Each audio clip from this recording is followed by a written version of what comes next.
Здравейте и добре дошли в Влогмазен 11. В това видео ще ви покажа какви неща имам на Хари Потър. Това ще бъде първа част, ще има втора и трета, защото мама непрекъснато ми купува неща на Хари Потър. Първото нещо, което ще ви покажа, са ето тези химикалки.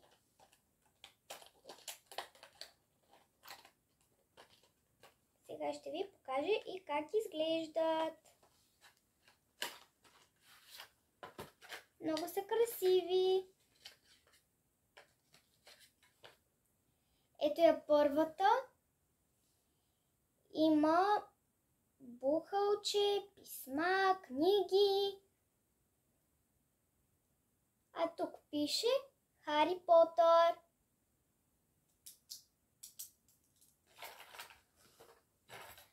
Това е един много сладък тефтер с бухалче и е много мек. Гледайте колко е сладък. И тук има писънце. Ще ви покажа сега и отвътре как изглежда. Отвътре има едни картинки бухалчета.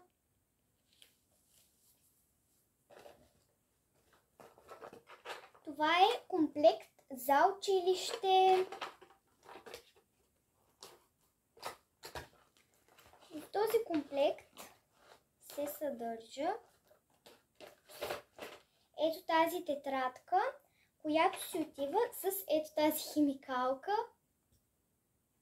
Тя е с широки редове. И не се серче. Вътре има черен молив, където пише Хари Потър. Един много сладурски молив.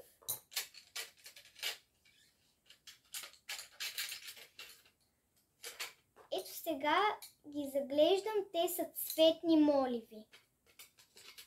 А този е с гумичка молив, графитен. Една много голяма и красива гумичка. Химикалка. Ето я.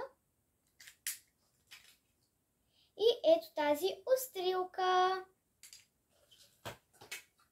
И самото несесерче, ето как изглежда. Това са пръстенчета.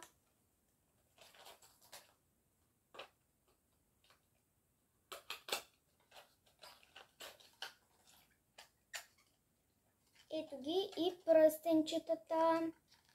Тук пише Хари Потър, съкратено, писънце, звездичка и бухалче. Чорапки. Аз обожавам бухалът.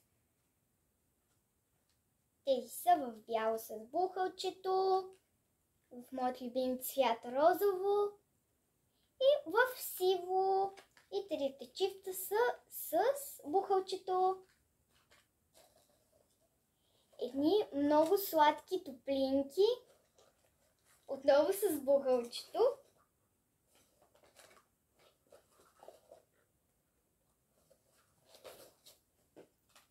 Скрънчета. Аз обожавам скрънчета. И сега ще ви ги покажа. Ето това скрънчи е с бухалче, висулка.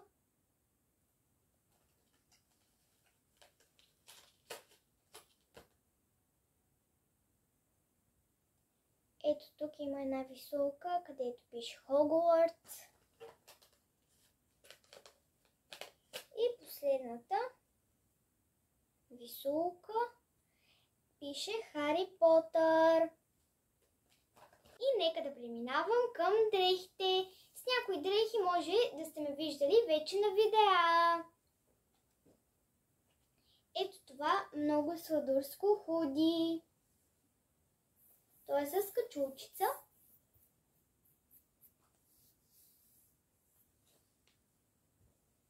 Следващото худи е ето това, на което има бухалче, очила и най-различни неща.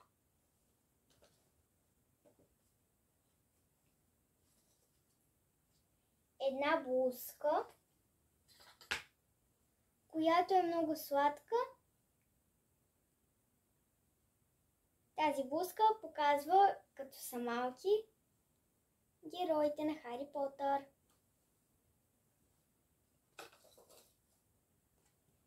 Още една блузка. Тя е с бухалчето и то е на метла.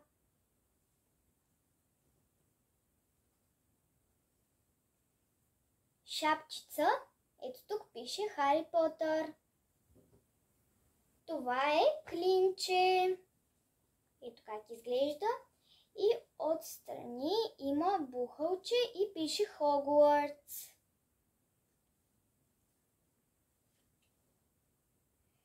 Сега започвам с дрехите от Синсей. Тези дрехи сте ги виждали в видеото ми покупки от морето, но сега ги показвам, защото и те са ми на Хари Потър. Ето тази блузка.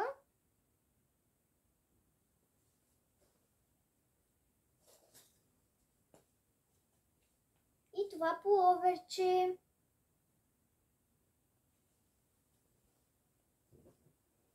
Това е едно комплектче от H&M.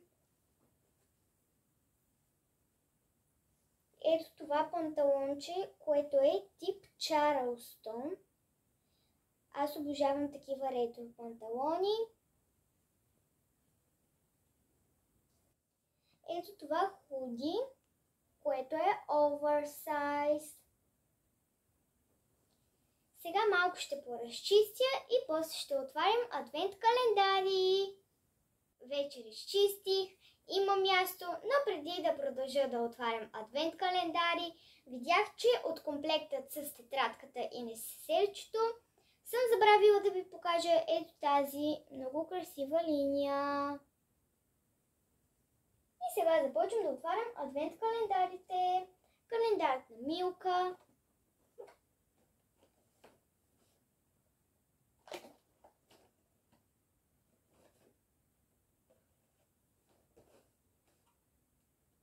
Къде е отишъл този ден 11? Ето.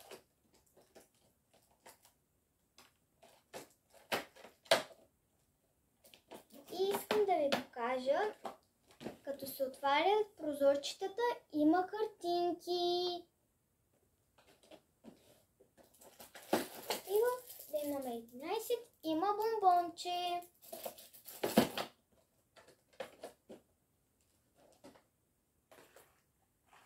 Преминавам към календарите на Синсей.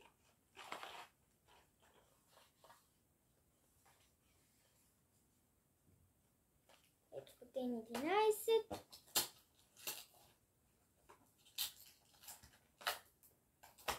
В ден 11 има една много красива ластичка. Само да я развържа. Ето. Тя е с еднорог. Аз обожавам еднорог. И ластичката си отива с календара.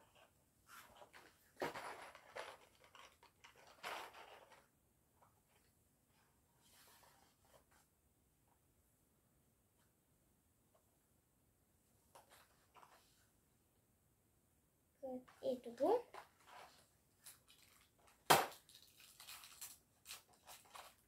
Вътре има една прекрасна висулка елхичка.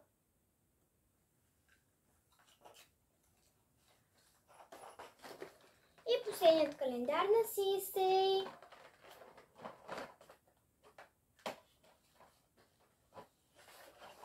Има едно снежно човече, където може да се слага на моливи и химикалки.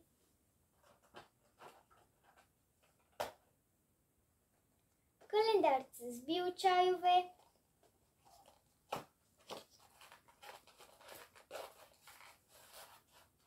ден 11 е чай, лавандула и върбинка.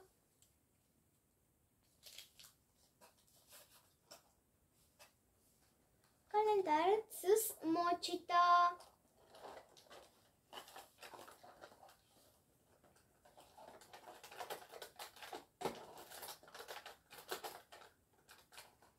В ден 11 има едно гумено зайче.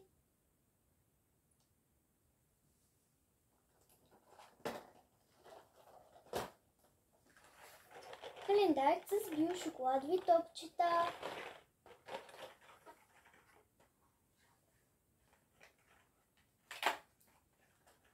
Ето го и топчето. Календар с шоколад. Има полумесец.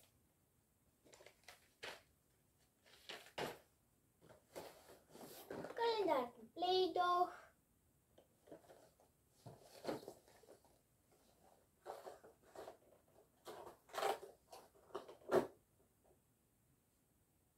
Има една формичка дечица, които пеят.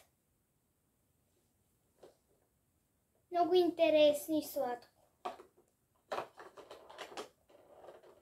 Те се наричат, тези момиченца, които пеят, коледари. Календар на Playmobil с фермерски неща. Ето го ден 11. В ден 11 има нещо доста интересно.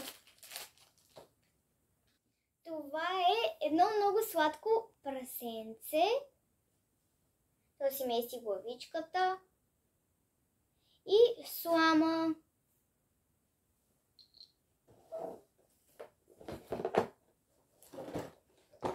Коледният календар на Playmobil. Доста голямо прозорче е ден 11.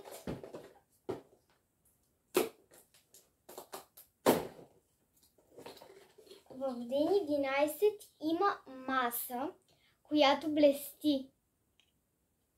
Много е яка.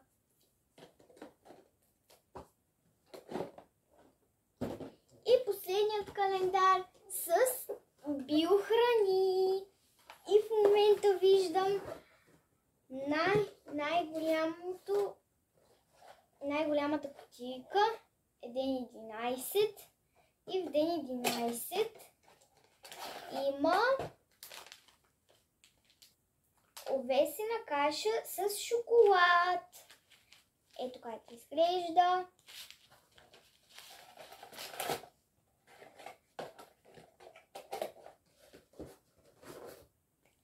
Ако ви е харесало видеото, абонирайте се за канала ми, оставете палчетата нагоре. Също долу ще оставя инстаграмът ми, ако искате ме последвайте. Целувки, прегръдки и до скоро!